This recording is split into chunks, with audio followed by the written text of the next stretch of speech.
Minhas queridas irmãs, meus queridos irmãos, que a paz e o amor do Mestre Jesus nos envolvam mais uma vez. Hoje nós vamos dar continuidade aos nossos estudos das terças-feiras, estudos que são direcionados de forma predominante para a Faculdade Mediúnica, tendo como referência o livro Mediunidade, Desafios e Bênçãos, do Espírito Filomeno de Miranda, Manuel Filomeno de Miranda, pela psicografia de Divaldo Pereira Franco. E hoje um dia em que somos todos convidados a refletirmos de uma maneira mais intensa, mais clara sobre este intercâmbio mediúnico, porque é o dia de finados, dia em que a tradição cristã destinou para a lembrança daqueles que já partiram, e aí muitos vivenciam momentos de saudade, momentos de melancolia, momentos de tristeza, momentos de esperança, momentos de dor, que devem, obviamente, ser respeitados, né, esses momentos, essas experiências, mas a doutrina espírita nos ajuda a ressignificarmos a ocorrência da morte, a termos uma certeza com maiores informações sobre a imortalidade da alma, ter a certeza de que aqueles que partiram, partiram porque cumpriram a finalidade, finalizaram uma etapa. Então a saudade fica, o vazio muitas vezes, uma tristeza pela forma como a pessoa partiu, que nos parece injusta ou dolorosa em algumas situações, mas devemos ter a certeza que a pessoa cumpriu a sua função, passou pelas suas provas, e que, independente da forma como tenha partido e o que tenha feito na vida, a misericórdia divina acolhe a todos e nos dá sempre novas oportunidades para recomeçarmos. Não existem penas eternas, não existe sofrimento eterno. O sofrimento, em verdade, que é um estado de espírito, o que nós vivenciamos exteriormente é só uma consequência. O sofrimento é apenas o efeito, a consequência, a colheita das nossas escolhas. Então, a mensagem cristã é uma mensagem de esperança. É a mensagem da informação e comprovação da imortalidade. É a mensagem que nos diz que todos nós vamos ressuscitar. Não naquele sentido dogmático que foi criado, de que voltaremos com o mesmo corpo, ou em determinado momento haverá um julgamento celestial e que atrairá, e definirá e julgará aqueles. Não, mas ressurgiremos em espírito no verdadeiro mundo, o mundo espiritual, ou o mundo essencial, porque este aqui também é verdadeiro, mas é uma escola para um momento apenas de aprendizado. Então, os finados são aqueles que finalizaram a sua etapa, que cumpriram a sua missão e que seguem agora no outro momento. É um dia de reflexão, e a mediunidade, o estudo da mediunidade, nos ajuda nessa reflexão. Tanto que, após nós abordarmos um pouco aqui a temática do capítulo do dia de hoje, que é o capítulo 10, que tem como título Advertência aos Médios, nós vamos trazer algumas reflexões, especialmente um depoimento de um espírito que foi sepultado no dia de finados. Depoimento este que está no livro Cartas e Crônicas, do espírito Humberto de Campos, que utilizou ali o pseudônimo de Irmão X, e a obra recebida, Cartas e Crônicas, pela mediunidade de Chico Xavier. Quando vai nos falar de advertência aos médios, já nos primeiros capítulos, Filomeno de Miranda nos lembra mais uma vez o cuidado que nós devemos ter quando pensamos sobre a mediunidade em nossas vidas. Quando observamos em nós o talento mediúnico, a habilidade mediúnica com um pouco maior de desenvolvimento, de sensibilidade, que devemos ter cuidado de não nos acharmos escolhidos, não nos acharmos mais merecedores do que outras pessoas, não acharmos que a mediunidade é um troféu em que nós somos congratulados por uma conquista. Como se ali, eu superei, eu ganhei, eu venci, eu elevei e agora eu sou médium. Não.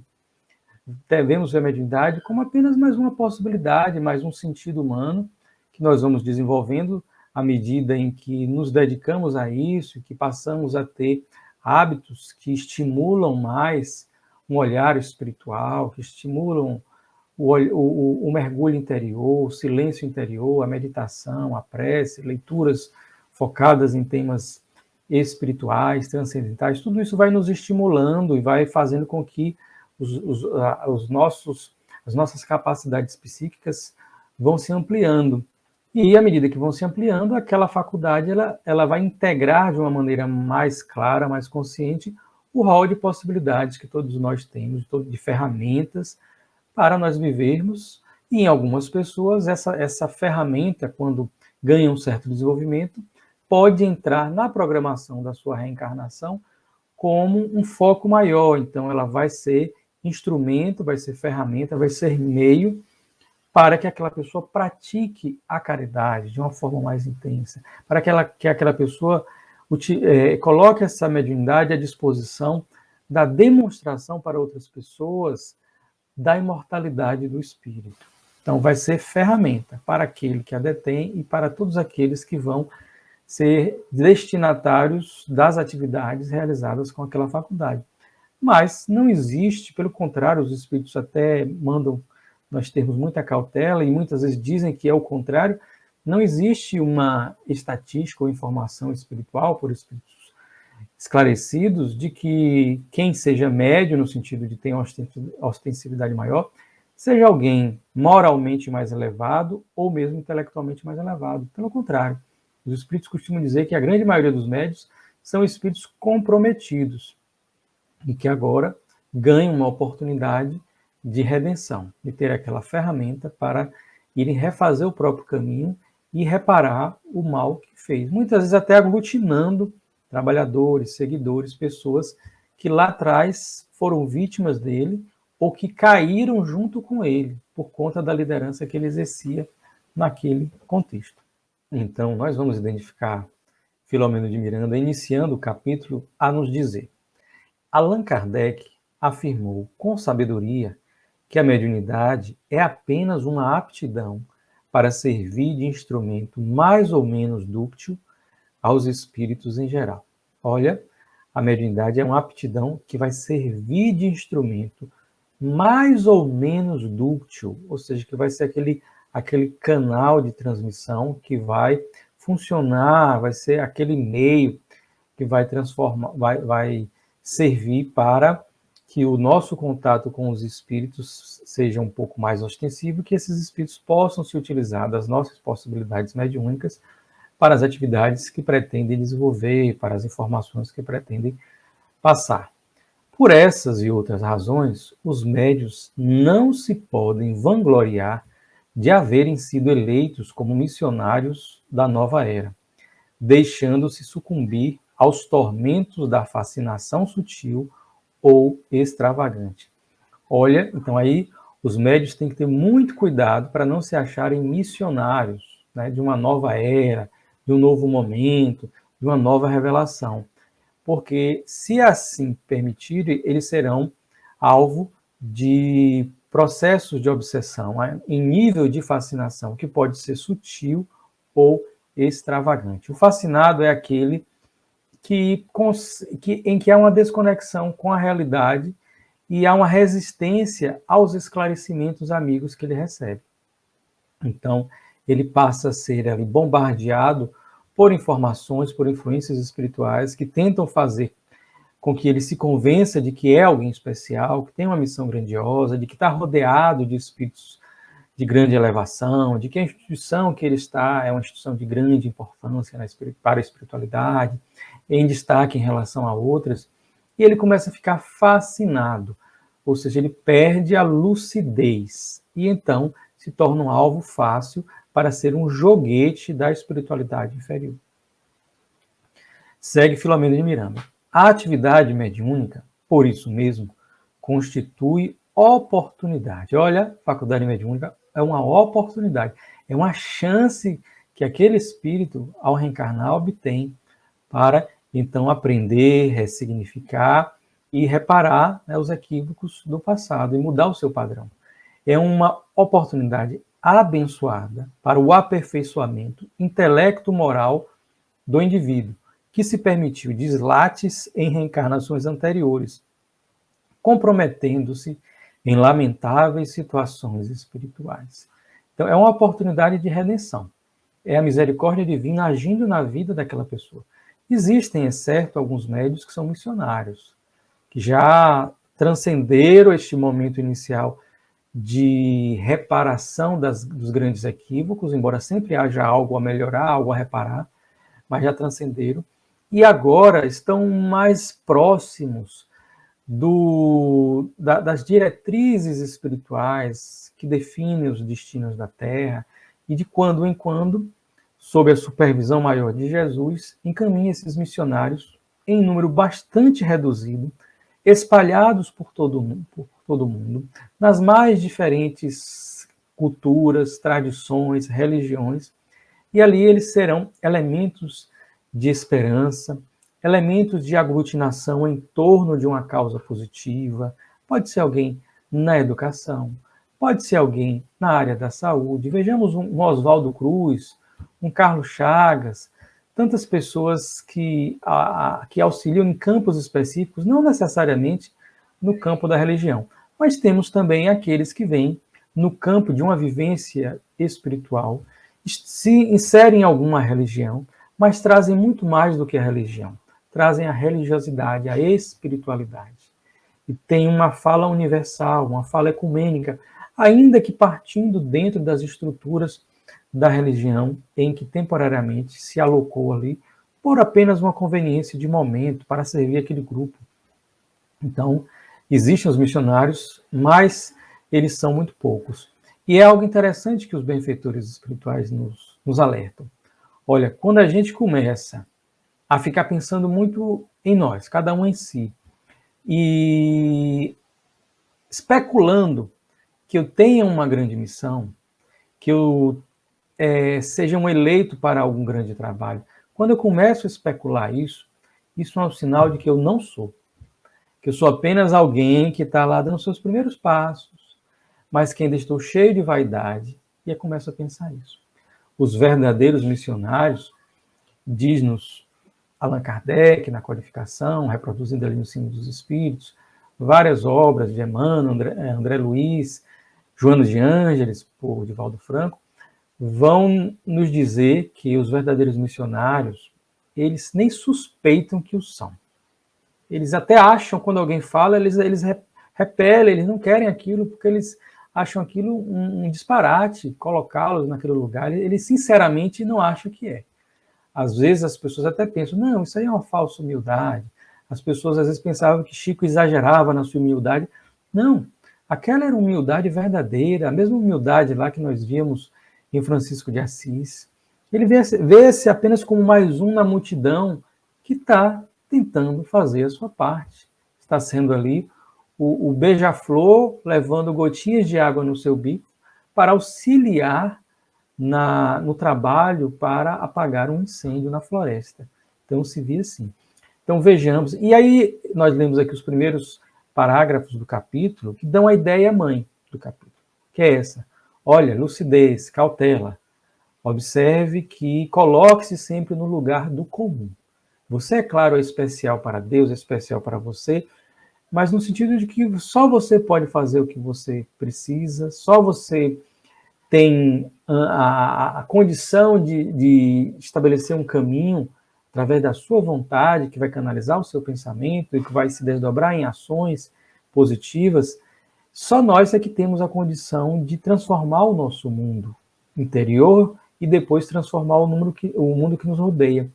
E quando eu falo isso, eu falo do ponto de vista da subjetividade, de como nós vivenciamos as nossas experiências, as absorvendo em nossa subjetividade. Porque eu posso ser mandado para a África, para uma guerra, isso, aquilo, passar as dificuldades, mas se espiritualmente eu estiver bem, se eu tiver consciência do meu papel ali, se eu estiver sempre me colocando como um ser imortal, como um ser que está numa experiência, eu vou ressignificar as dores, as dificuldades e vou vê-las como oportunidades de reparação do passado, de aprendizado no agora, para me tornar melhor nas minhas experiências da agora para diante.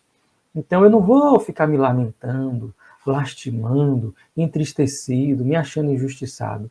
Então não é o mundo exterior que vai trazer minha felicidade.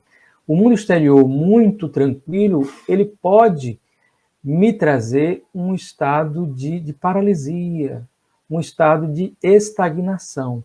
As dificuldades nos reclamam, nos convocam a nós nos movermos para superarmos essas dificuldades.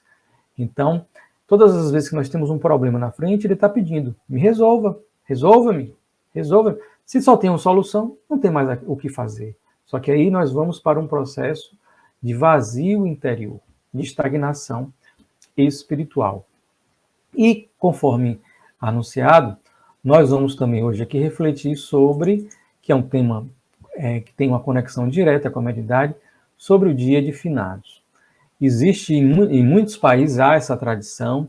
No México nós encontramos lá o Dia dos Mortos, e é interessante porque lá a tradição surgiu de forma predominante das tradições indígenas do México, e o Dia dos Mortos ele é marcado por uma ideia que talvez difira um pouco da nossa aqui, que nós imaginamos um dia de homenagem, de lembrança dos mortos. Lá a ideia indígena é o dia em que os mortos visitam os vivos, os encarnados.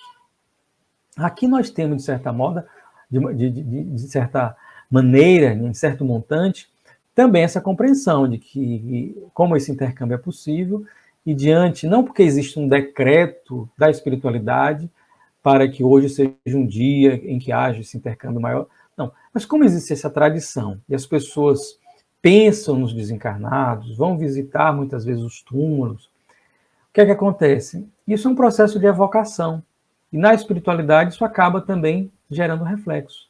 E muitas vezes, por conta desse espírito de saudade, de reencontro, os desencarnados efetivamente são atraídos para esses encontros que acontecem em algumas situações.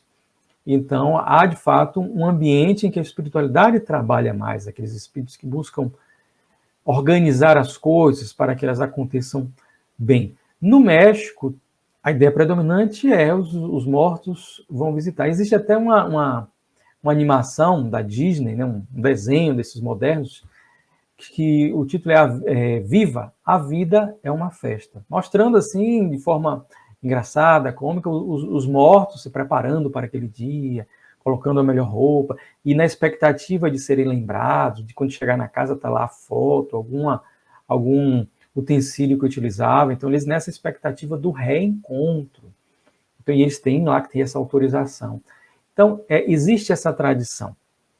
E só que muitas vezes, apesar de predominantemente existir a crença na imortalidade, existir a consciência de que o amor não permite que mesmo a morte nos separe de quem nós amamos, né, pelas nossas energias, pelos laços do afeto, nós estaremos conectados e nos reencontraremos no futuro, quando aquele que está encarnado for também para o plano espiritual, mas existe ainda muita lamentação, às vezes revolta, e então essa vivência desse momento, ela acaba não acontecendo, eu digo o momento da morte, que é revivido, às vezes no dia de finados, ou nos aniversários de morte, do dia que a pessoa morreu, por muitas pessoas. Então há uma perpetuação do estado de luto, que é uma etapa que deve ser cumprida, justamente para que psicologicamente nós possamos entender que aquela etapa foi cumprida.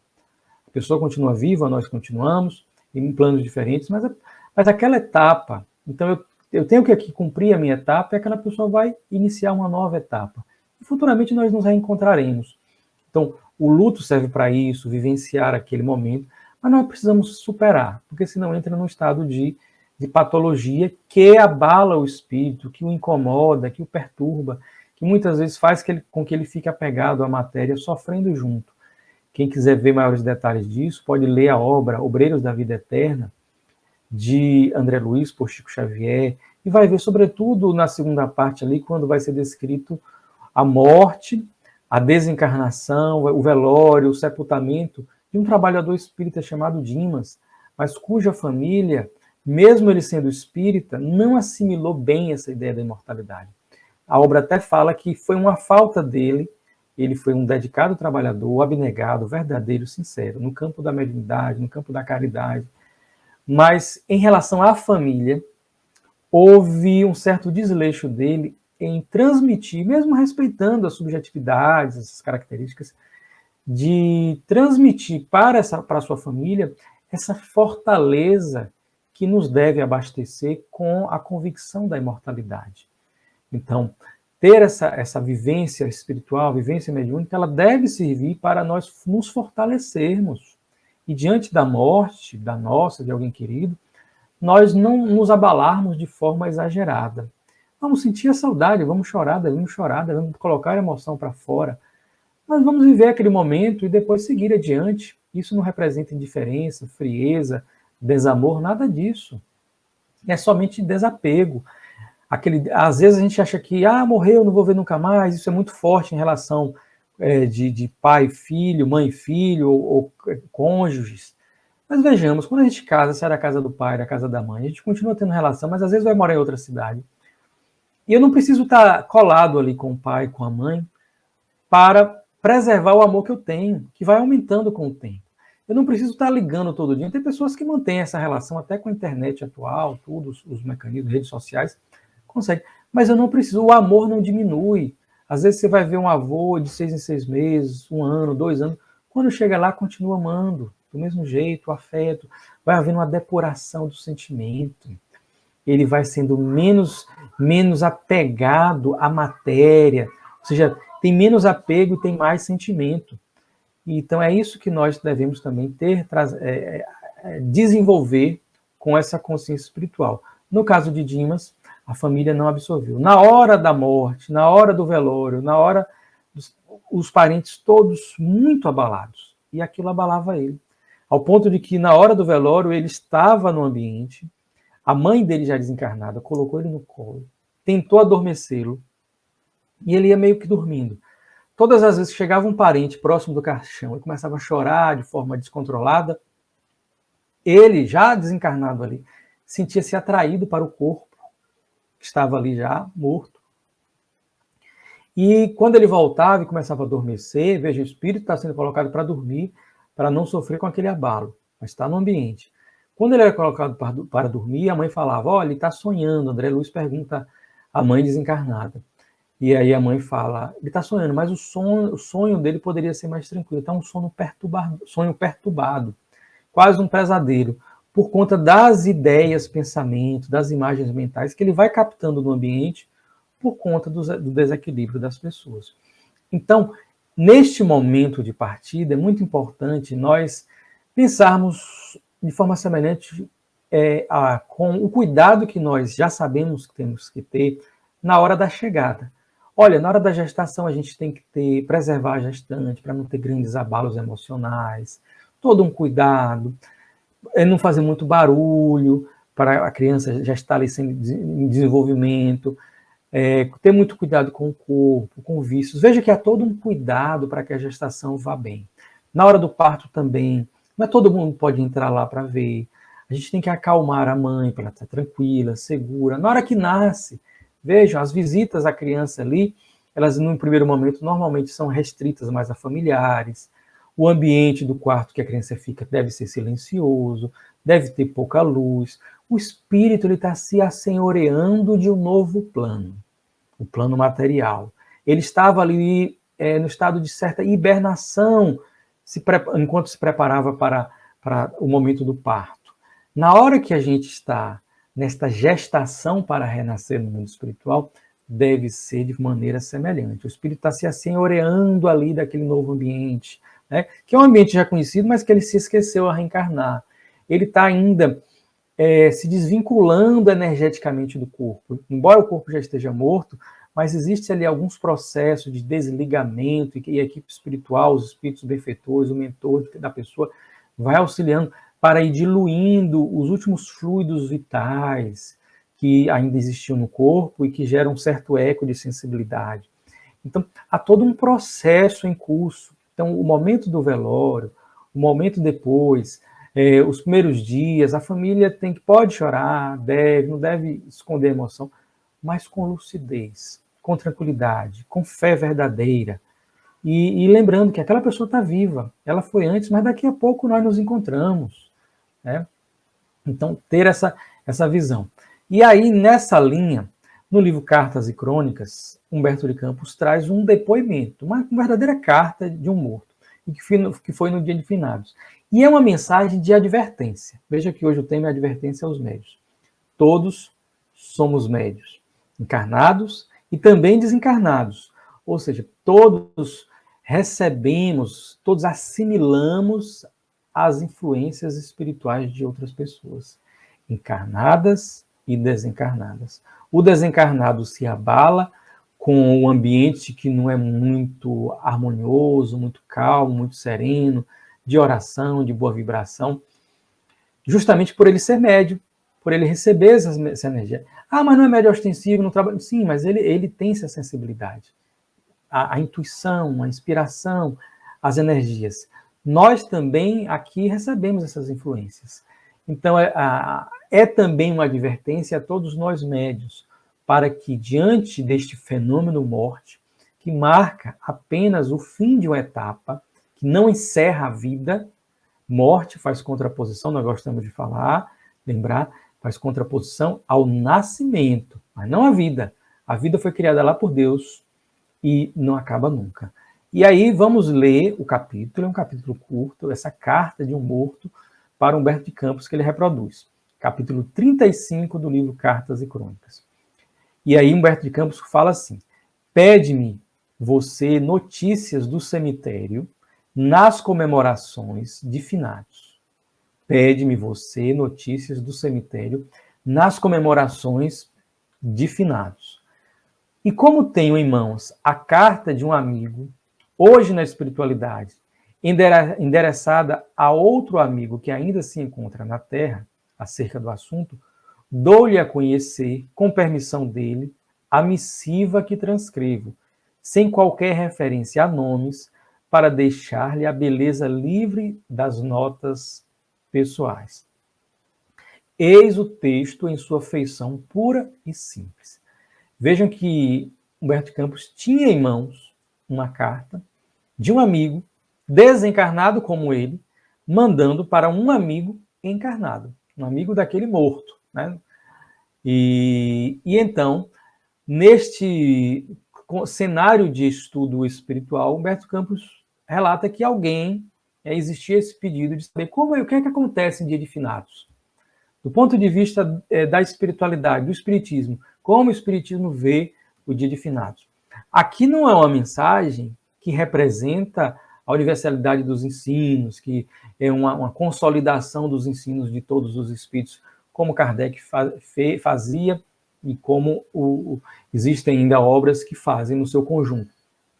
Aqui é uma carta de alguém que morreu, que acompanhou o processo ali do velório, do sepultamento, que vem contar o que foi que aconteceu com ele.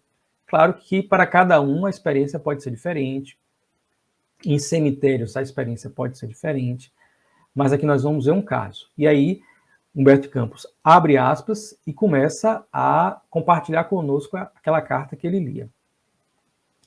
Meu caro, você não pode imaginar o que seja entregar à terra a carcaça hirta no dia 2 de novembro. Verdadeira tragédia para o morto inexperiente. Lembrar-se a você de que o enterro de meu velho corpo, corroído pela doença, realizou-se ao crepúsculo, quando a necrópole enfeitada parecia uma casa em festa. Então, já de tardinha, né? Achava-me tristemente instalado no coche fúnebre, montando guarda aos meus restos, refletindo a miserabilidade da vida humana. Então ele foi acompanhando ali, né, foi acompanhando ali aquela realização, né, em que se seguiu até o sepultamento do seu corpo. Contemplando de longe minha mulher e meus filhos, que choravam discretamente num largo automóvel de aluguel, meditava naquele antigo apontamento de Salomão. Vaidade das vaidades, tudo é vaidade. Quando à entrada do cemitério, fui desalojado de improviso. Da multidão irrequieta dos vivos na carne, vinha a massa enorme dos vivos de outra natureza. Eram desencarnados a centenas, que me apalpavam curiosos entre o sarcasmo e a comiseração. Alguns me dirigiam indagações indiscretas, enquanto outros me deploravam a sorte. Com muita dificuldade, segui o ataúde que me transportava o esqueleto imóvel, e em vão tentei conchegar minha esposa em lágrimas. Aqui eu abro aspas para trazer que essa é a experiência deste que escreve. No livro Obreiros da Vida Eterna, na experiência de Dimas, ele que foi acompanhando o cortejo fúnebre e viu seu sepultamento, e que estava acompanhado por benfeitores espirituais, ele diz que percebeu no cemitério espíritos zombeteiros, alguns espíritos sentados no muro do cemitério, falando coisas, mexendo com as pessoas, fazendo piadas sobre as pessoas, as roupas, tudo isso. Mas quando ele estava ali observando, um dos espíritos falou para o outro assim, não adianta, ele é protegido. E o espírito falou isso ao olhar para o assistente, para o benfeitor espiritual Jerônimo, que coordenava ali os trabalhos, percebendo que se tratava de um espírito que, por conta dos seus méritos, gozava de uma proteção espiritual que não deixaria que ele passasse por constrangimentos como esses aqui que estão sendo narrados na carta desse morto. Ou seja, ele foi apalpado pelos espíritos e tal. Então, vejo, cada um conforme as suas obras. Então, se nós tivermos uma vida dedicada ao bem, uma vida dedicada às boas ações, esse nosso momento também contará com o auxílio de amigos espirituais que nos evitarão constrangimentos pelos quais nós não precisaremos passar. E a prece é muito importante, seja na proteção pessoal, seja também para criar, em favor dos nossos entes queridos, dos nossos amigos, essa cúpula de proteção espiritual para que esta chegada dele, esse momento de transição, ocorra da maneira mais tranquila possível. Mal pude ouvir a prece que alguns amigos me consagravam, porque, de repente, a onda tumultuária me arrebatou ao círculo mais íntimo. Debalde, procurei regressar à quadra humilde em que me situaram à sombra do que eu fora no mundo, na quadra lá onde o corpo ia ser enterrado. Os visitantes terrestres daquela mansão, pertencente aos supostos finados, traziam consigo imensa turba de almas sofredoras e revoltadas, perfeitamente jungidas a eles mesmos. Olha, espíritos que eram atraídos ao cemitério por conta das pessoas que visitavam o cemitério no dia de finados. É claro que esses espíritos vão guardar uma correspondência, em razão das leis de afinidade e sintonia, com os visitantes. Uma pessoa que vai com muita oração, com a mente refletindo coisas positivas, apenas um momento de homenagem, enquanto ainda tem essa necessidade, não vai atrair espíritos negativos, espíritos comprometidos. Mas se é uma pessoa que está vivendo o mundo aqui, né, numa esfera de vícios, e de uma hora para outra lá, para cumprir uma determinada tradição, um protocolo, ele vai levar consigo esses espíritos da mesma natureza. Muitos desses espíritos, agrilhoados aos nossos companheiros humanos, gritavam ao pé das tumbas, contando os crimes ocultos que o haviam arremessado à vala escura da morte. Outros traziam nas mãos documentos acusadores, clamando contra a insânia de parentes ou contra a venalidade de tribunais que lhes haviam alterado as disposições e desejos. Pais brandavam contra filhos, filhos protestavam contra os pais. Muitas almas, principalmente aquelas cujos despojos se localizavam nos túmulos de alto preço, penetravam a intimidade do sepulcro e de lá desferiam gemidos e soluços aterradores, buscando inutilmente levantar os próprios ossos, no intuito de proclamar aos entes queridos verdades que o tímpano humano detesta ouvir. Vejamos que a riqueza é uma prova difícil, assim como a pobreza. E os espíritos dizem que a prova da riqueza é mais difícil, porque entorpece o espírito. O espírito acha que ele é poderoso, que ele é inteligente, é isso, aquilo, e que não vai, sabe que vai morrer, mas vai se iludindo quanto a isso. Quando morre, chega no mundo espiritual e vê que aquela riqueza se esfacelou, ficou na matéria, e que muitas vezes os familiares começam a brigar ali por aqueles bens, então ele entra num estado de perturbação muito grande. Isso é regra geral? Não. É apenas uma predominância maior do que entre aqueles que viveram a prova da pobreza, que pode gerar revolta em alguns, muitos dos orgulhosos do passado, desses milionários do passado, e que não utilizaram bem essa oportunidade, voltam numa encarnação seguinte com dificuldades materiais muito grandes, apesar das capacidades que o espírito possa ter desenvolvido, na habilidade de gerir tudo, a vida vai impor a ele dificuldades e limites, ele não vai conseguir transpor, para justamente aprender agora na prova da pobreza, trabalhando ali, lapidando o seu orgulho para tentar lá na frente desenvolver a humildade. E aí, olha o cenário que é descrito, né?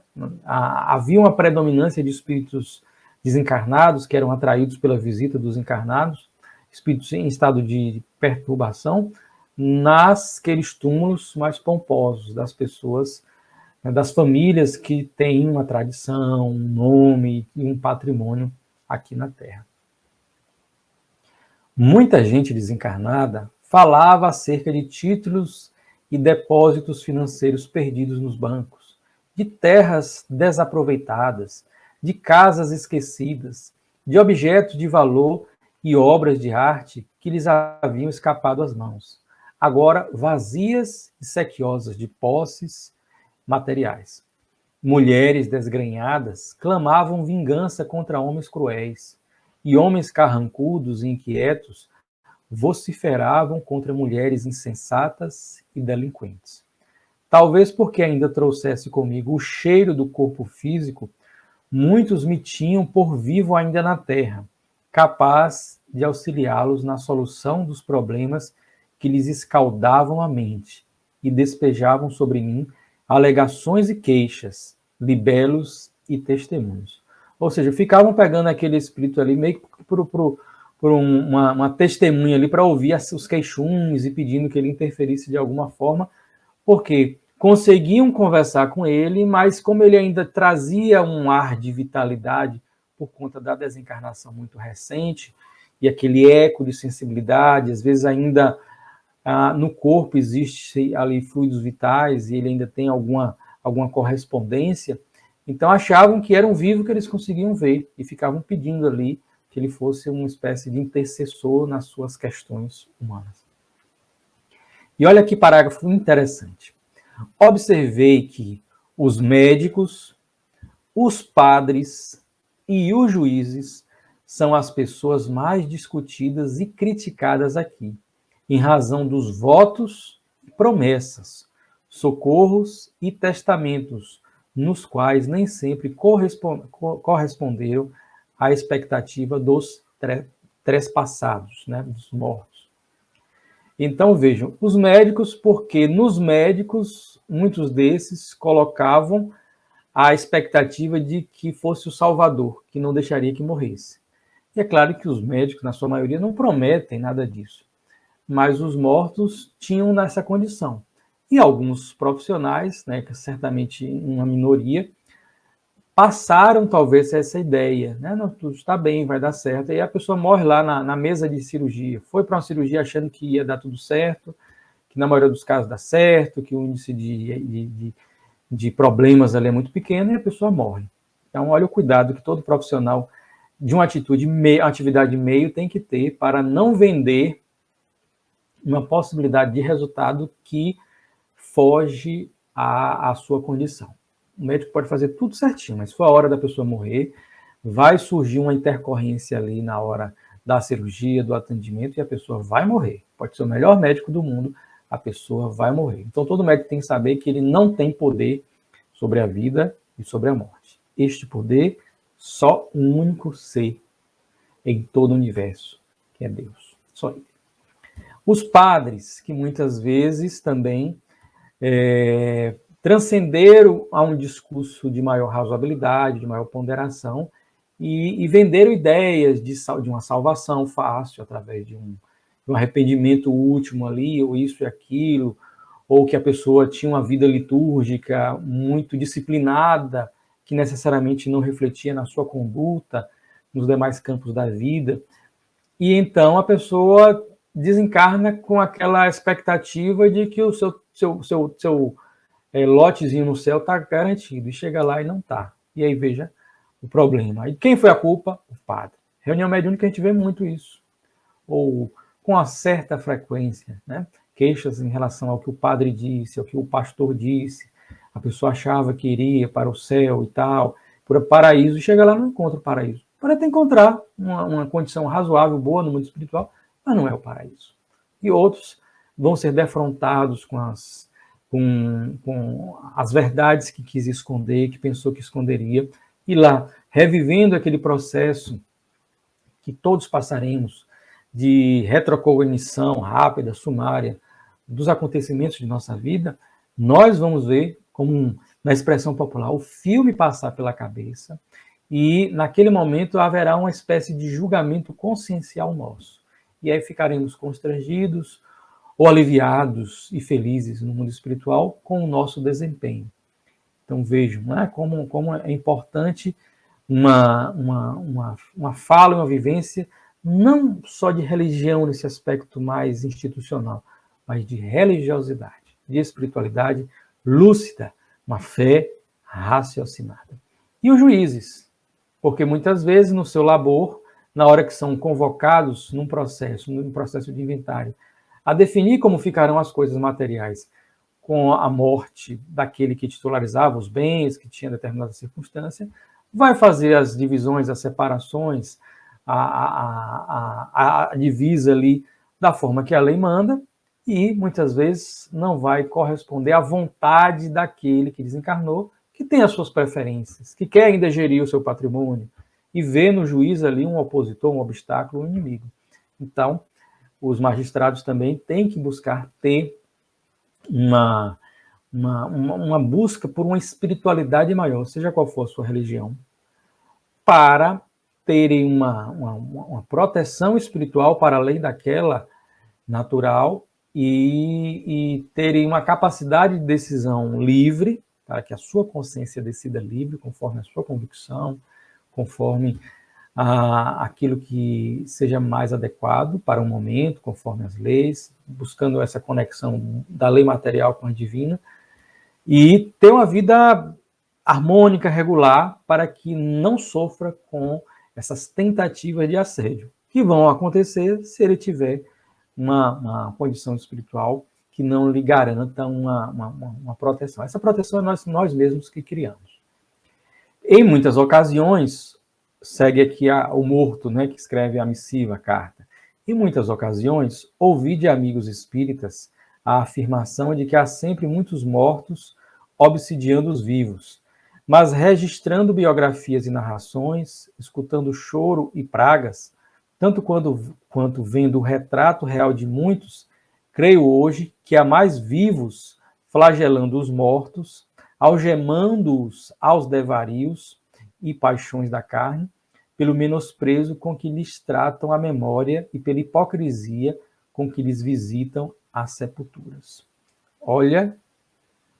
Olha que ele ficou marcado com a sua experiência. E diz, olha, a obsessão dos encarnados em relação aos desencarnados é maior. A gente pensa em obsessor dos desencarnados, e ele fala que a sua impressão é que a obsessão nossa é maior, porque existe essa possibilidade de ligação mental, energética, pelos laços de afinidade, e a forma como nós muitas vezes não respeitamos adequadamente a memória, ou a hipocrisia, muitas vezes não respeitou aquela pessoa, não respeita a sua memória, mas no dia vai lá cumprir essa obrigação cristã, né? Para esses casos, o Espírito que coloca que essa pessoa é uma obsessora do desencarnado. Tamanhos foram meus obstáculos que não mais consegui rever os familiares naquelas horas solenes para minha incerteza de recém-vindo.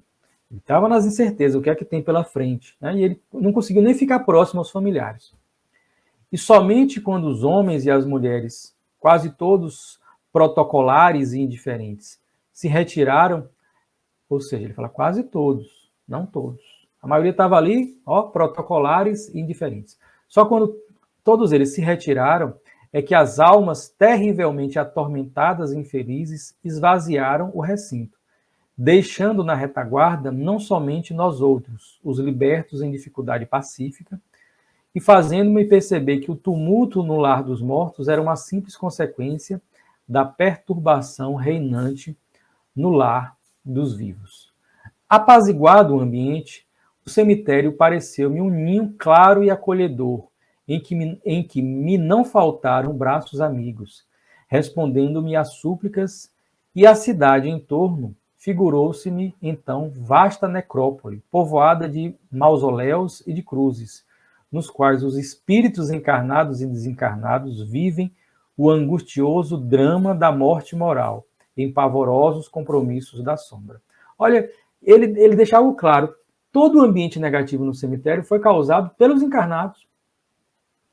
Quando eles saíram, o ambiente ficou tranquilo, sereno, e a cidade em torno é que ficou parecendo para ele um cemitério atormentado ali com as relações viciosas, obsessivas, recíprocas entre encarnados e os desencarnados que o acompanhavam. Do lado de fora do cemitério. Então, muita gente tem medo de cemitério, mas o cemitério se torna negativo quando os vivos, os encarnados, estão lá. Quando eles saem, o ambiente se torna mais tranquilo. E algo que é importante também lembrar nas obras espíritas, e repisar aqui, é que existem postos de auxílio espiritual vinculados aos cemitérios. Existe proteção espiritual, existem espíritos que trabalham no cemitério justamente naquele processo de acolhimento dos desencarnados que lá ficam.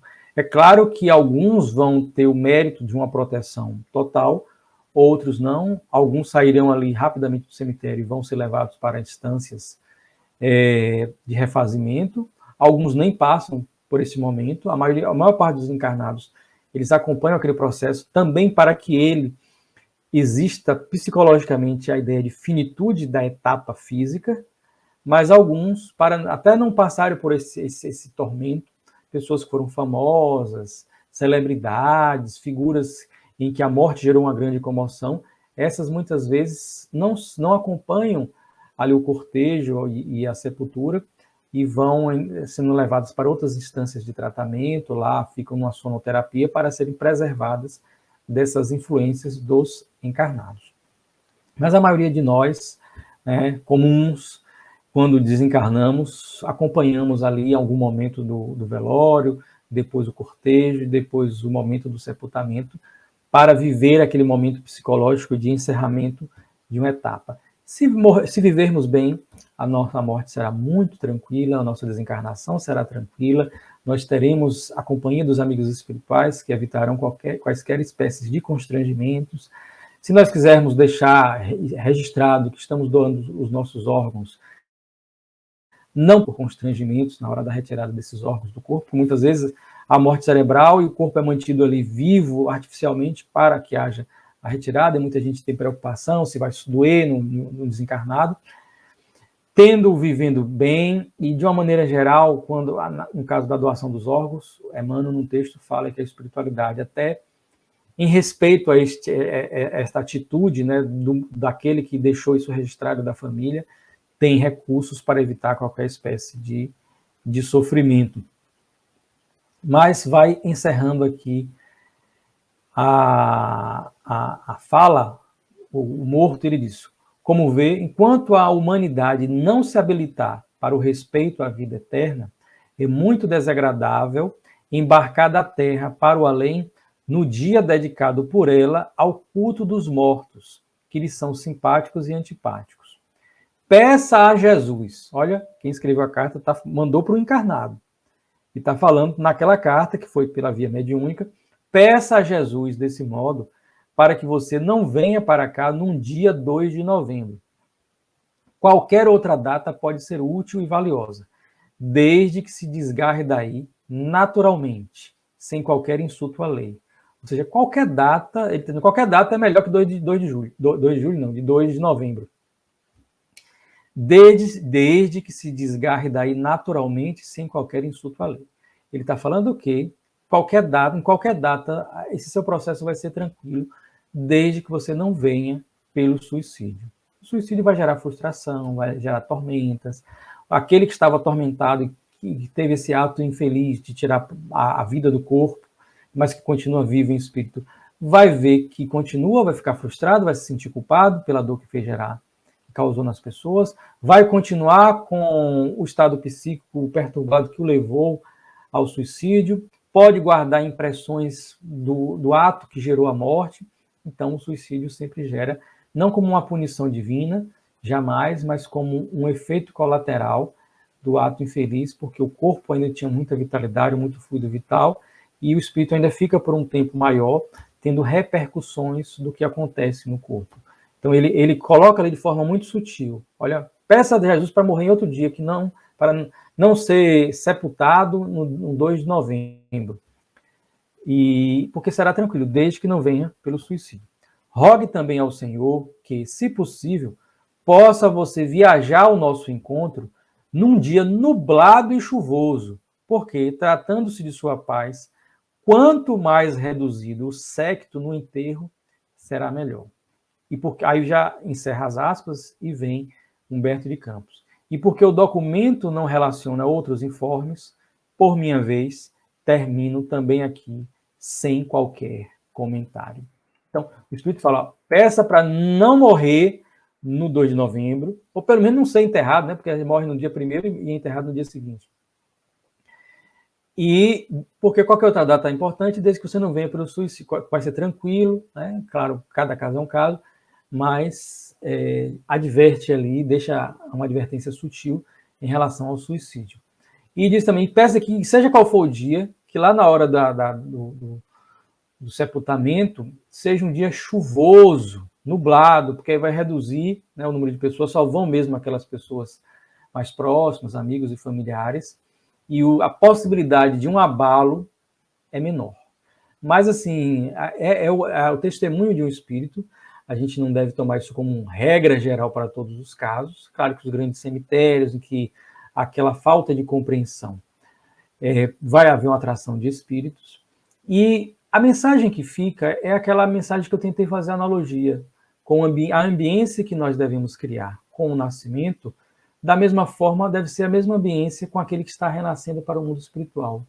Respeito, ambiente de silêncio físico e silêncio mental, de sentimentos dentro do possível equilibrados, de harmonia, de um reconhecimento, de um agradecimento à divindade por ter a oportunidade de ter compartilhado aquela experiência com aquela pessoa, ter o seu choro, mas não de revolta, mesmo que lhe pareça injusta a morte, saber que a justiça divina não falha, que ninguém carrega peso maior do que pode suportar, que nenhuma dor, nenhum mal é passageiro, que a situação de dor ou marcante da morte não é aquela que vai acompanhar o espírito se ele tiver uma possibilidade de chegar bem no mundo espiritual com as nossas preces. Então a gente fica preso ali. Tem uma mensagem mediúnica, num caso, no livro biográfico de Chico Xavier, de uma mulher que procurou ele, ela ficou por anos sofrendo porque a mãe dela era apaixonada pela mãe, e elas tinham uma ligação muito forte, a mãe morreu nos braços dela, e a mãe tinha os olhos azuis, muito lindos. E na hora que a mãe morreu, ela viu o olhar da mãe ficar opaco. Foi o espírito ali se saindo, né? E ela ficou com aquilo por muito tempo. E um determinado dia, Chico Xavier foi a Goiânia, a cidade dela, e ela soube, e ela já tinha lido livros espíritos depois que a mãe morreu. 10 anos depois, ela foi ver Chico Xavier. Quando ela foi saindo de casa, tinha um pé de manacá no jardim, assim, na frente, que a mãe plantou para ela, e ela pegou uma florzinha de manacá, sentiu uma vontade assim, e levou. E Chico estava atendendo lá num hospital, um hospital assim, tem área de jardins, que foi um leprosário antes, em Goiânia, chamada Colônia Santa Marta. E uma fila muito grande, ela entrou na fila.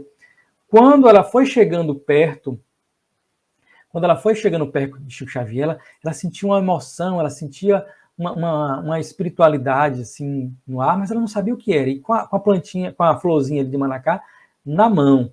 E ninguém via aquela flor. mas ela estava com vontade de dar com aquela flor. Quando ela chegou, na vez dela de Chico Xavier, ela disse que Chico Xavier, todo mundo que chegava, Chico Xavier pedia a mão, e a pessoa estendia a mão, e ele pegava e beijava a mão da pessoa. Um ato de carinho, de amor, de afeto de Chico Xavier. Com todas as pessoas, né? Não tinha nojo de ninguém e tal. Ele pegava a mão. Quando chegou a vez dela, ao invés de ele fazer o movimento de pegar a mão, ele fez assim, o movimento como se fosse aguardando que ela... O movimento assim, aguardando que ela colocasse algo na mão. E aí ela estava com a mão fechada com a flor de manacá, ela pegou e botou a flor na mão de Chico Xavier. Aí ele pegou, cheirou e colocou por dentro do seu paletó, sempre utilizava, no bolso do paletó. E aí ele começou a olhar para ela, né? Essa mulher, conta o caso, o nome dela é Maria Helena Falcão, morava em Goiânia, a mãe morreu em 75, esse encontro com o Chico foi mais ou menos lá em 1985, e aí ela disse que Chico começou a olhar para ela e olhava para o lado dela, olhava para ela e olhava para o lado dela, e falou, minha filha, os olhos dela brilham mais do que a água marinha mais brilhante que possa existir na Terra. Os olhos dela brilham mais do que a água marinha, aquela pedra, né, azul, a água marinha mais brilhante que possa existir na Terra. E olhava para o lado. E então foi a mãe dela, desde a casa, que fez ela ter aquela vontade de pegar a florzinha de manacá, que era uma marca delas, uma árvore que a mãe plantou para ela, ela levou, Chico pediu, e ela ficou com aquela imagem, ela ficou com um trauma. A morte da mãe causou um trauma. E ela não conseguia mais lembrar da mãe com seus olhos azuis brilhantes, porque ela viu o momento físico ali em que o espírito saiu. Padre Antônio Oliveira falava, quer ver a comprovação, é algo nesse sentido da alma, né? Olhe para o corpo de um defunto. Você olha ali, parece um corpo de cera, de massa, mas está faltando alguma coisa, está faltando a alma, está faltando o espírito.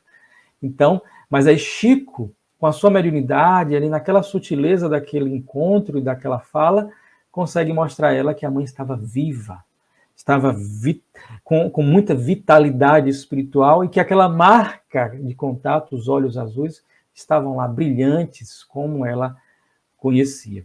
Então, que nós guardemos os bons momentos, saibamos que os nossos entes queridos, que se foram os nossos amigos, todos vivem, todos respiram neste momento, e a melhor forma que a gente tem de auxiliá-los de alguma maneira, se a gente acha que eles precisam, é orando por eles, tendo boas memórias, tendo um respeito com a vida que eles tiveram, deixar o que foi negativo para trás, não ficar recontando, revivendo isso, e ter a certeza de que no dia certo, no dia que só Deus, com certeza absoluta, conhece, nós vamos também ter o nosso fim material aqui, e renascer no mundo espiritual, e lá nós teremos uma corte, um grupo de amigos e familiares que nos aguardarão para o reencontro feliz. Alguns aqui chorarão e outros lá estarão chorando de alegria.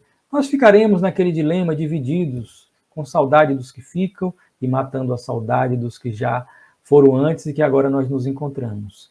Mas esses que ficam também nos encontrarão posteriormente. Que Jesus nos abençoe e nos envolva com a sua paz.